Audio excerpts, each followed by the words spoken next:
মাছের দোকানে গিয়ে মারছে, মাংসের দোকানে গিয়ে মারছে। टीएमसी ने सिंडिकेट का गुंडा राज चलाया है। বিজেপি রাজ্যে মাছ খেতে দিচ্ছে না, মাংস খাওয়া বন্ধ। जहां कटमनी और कमीशन के बिना कुछ नहीं चलता। আরে বাংলার লোকেরা তো মাছে ভাতে থাকে, তুমি বাংলার লোকেদের বলছো মাছ খাওয়া যাবে না। सिंडिकेट के गुंडा राज से नहीं, सिंडिकेट के भय से नहीं, अगर चलेगी तो सिर्फ और सिर्फ भरोसे से चल सकती है।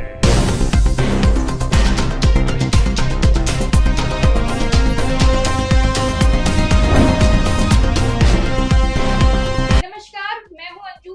आप देख रहे हैं द संकेत लाइव। दोस्तों, आज हम बात कर रहे हैं पश्चिम बंगाल की उस बदलती राजनीति की, जिसने पिछले एक दशक में भारतीय राजनीति के पूरे समीकरण को हिलाकर रख दिया है। कभी वामपंथी दलों और क्षेत्रीय ताकतों का जीता खिला माने जाने वाला यह राज्य आज एक नए राजनीतिक संघर्ष का केंद्र बन चुका है, जहां सीधा मुकाबला भारतीय जनता पार्टी और तृणमूल कांग्रेस के बीच देखने को मिल रहा है।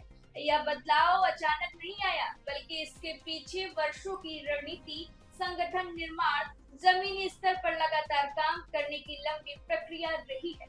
अगर हम पीछे मुड़कर देखते हैं तो साल 2011 में भाजपा का बंगाल की राजनीति में लगभग कोई अस्तित्व नहीं था। उस समय पार्टी को सिर्फ 3 से 4% वोट मिले थे और वह एक भी सीट जीतने में सफल नहीं हुई थी। लेकिन इसके बाद धीरे धीरे भाजपा ने अपनी रणनीति को बदलना शुरू कर दिया और राज्य को एक टारगेट के रूप में चुनकर लगातार काम करना शुरू किया। साल 2016 विधानसभा चुनाव में भाजपा का वोट शेयर बढ़कर करीब 10% हो गया और पहली बार पार्टी ने 3 विधायक विधानसभा पहुंचे। लेकिन असली बदलाव 2021 के चुनाव में देखने को मिला, जब भाजपा ने करीब 38% वोट शेयर हासिल करते हुए 77 सीटों पर जीत दर्ज की।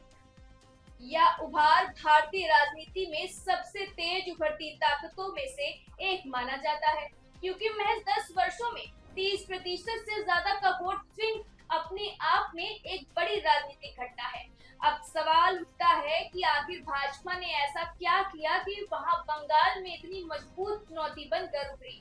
इसके पीछे सबसे बड़ी राजनीति थी बंगाल को एक फोकस स्टेट के रूप में चुनना, जिसकी शुरुआत 2014 के लोकसभा चुनाव से हुई, जब नरेंद्र मोदी के नेतृत्व में भाजपा ने पहली बार राज्य में अपनी मजबूत मौजूदगी दर्ज कराई। इसके बाद 2019 का लोकसभा चुनाव पार्टी के लिए गेम चेंजर साबित हुआ, जब भाजपा ने 42 में से 18 सीटों पर जीत हासिल की और उसका वोट शेयर करीब 40% तक पहुंच गया। इस जीत ने यह स्पष्ट संकेत दे दिया कि भाजपा अब सिर्फ विपक्ष नहीं, बल्कि सत्ता का दावेदार बन चुका है। इस दौरान पार्टी ने ममता बनर्जी की सरकार के खिलाफ भ्रष्टाचार, सिंडिकेट राज और कानून व्यवस्था जैसे मुद्दों को आक्रामक तरीके से उठाया और जनता के बीच अपनी पकड़ मजबूत की। टीएमसी ने सिंडिकेट का गुंडा राज चलाया है, जहां कटमनी और कमीशन के बिना कुछ नहीं चलता। फैक्ट्रियां भी सिंडिकेट के गुंडा राज से नहीं, सिंडिकेट के भय से नहीं, अगर चलेगी तो सिर्फ और सिर्फ भरोसे से चल सकती है। और ये भरोसा कौन दे सकता है? ये भरोसा सिर्फ और सिर्फ बीजेपी ही दे सकती है। भाजपा की सफलता के पीछे सिर्फ बड़े नेता की रैलियां ही नहीं, बल्कि जमीनी स्तर पर संगठन का विस्तार भी एक बड़ी वजह रहा।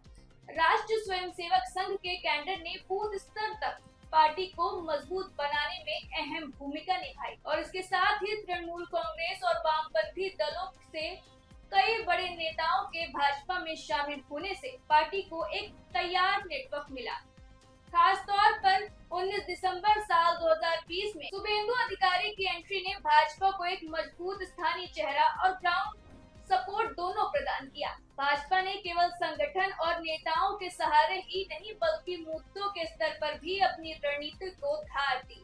नागरिकता संशोधन कानून यानी CAA और NRC जैसे मुद्दों को उठाकर पार्टी ने सीमावर्ती इलाकों में और मठुआ समुदाय के मतदाताओं को साधने की कोशिश की। इसके साथ ही हिंदुत्व और धार्मिक पहचान की राजनीति के जरिए भाजपा ने विपक्ष के बिखरे हुए वोट बैंक को अपने पक्ष में एकजुट करने का प्रयास किया। लेकिन इतनी बड़ी सफलता के बावजूद भाजपा अभी तक बंगाल की सत्ता तक नहीं पहुंच पाई है। इसके पीछे कई महत्वपूर्ण कारण हैं। सबसे बड़ा कारण है मजबूत स्थानीय नेतृत्व की कमी। जहां तृणमूल कांग्रेस के पास ममता बनर्जी जैसे मजबूत और लोकप्रिय चेहरा है, वहीं भाजपा अभी भी राज्य स्तर पर उसी प्रभावशाली नेतृत्व की तलाश में है। इसके अलावा तृणमूल कांग्रेस ने भाजपा को बाहरी पार्टी बताकर बंगाली अस्मिता का मुद्दा उठाया, जिसने जनता के एक बड़े वर्ग को प्रभावित किया है। বিজেপি রাজ্যে মাছ খেতে দিচ্ছে না, মাংস খাওয়া বন্ধ, মাছের দোকানে গিয়ে মারছে, মাংসের দোকানে গিয়ে মারছে। আরে বাংলার লোকেরা তো মাছে ভাতে থাকে, তুমি বাংলার লোকেদের বলছো মাছ খাওয়া যাবে না, মাংস খাওয়া যাবে না, ডিম খাওয়া যাবে না, তো কি খাবে? মাথা খাবে? और भाजपा को नुकसान पहुंचाया। वहीं भाजपा की रणनीति में एक और कमजोरी यह रह गई कि कई बार राष्ट्रीय मुद्दे स्थानीय समस्याओं पर भारी पड़ जाते हैं, जिससे जमीनी स्तर पर पार्टी को अपेक्षित लाभ नहीं मिल पाता। कुल मिलाकर पश्चिम बंगाल की राजनीति अब एक नए युग में प्रवेश कर चुकी है, जहां मुकाबला बेहद कड़ा और दिलचस्प हो गया है। एक तरफ ममता बनर्जी की जमीनी पकड़ और संगठन की ताकत, तो दूसरी तरफ भाजपा का तेजी से बढ़ता जनाधार और आक्रामक रणनीति। अब आने वाले चुनाव यह तय करेंगे कि क्या भाजपा अपनी इस बढ़त को सत्ता में बदल पाएगी या फिर तृणमूल कांग्रेस अपनी पकड़ को बरकरार रखते हुए एक बार फिर जीत हासिल करेगी। फिलहाल बंगाल की राजनीति देश की सबसे बड़ी राजनीतिक जंग में बदल चुकी है और इसकी हलचल पर पूरे देश की नजर बनी हुई है।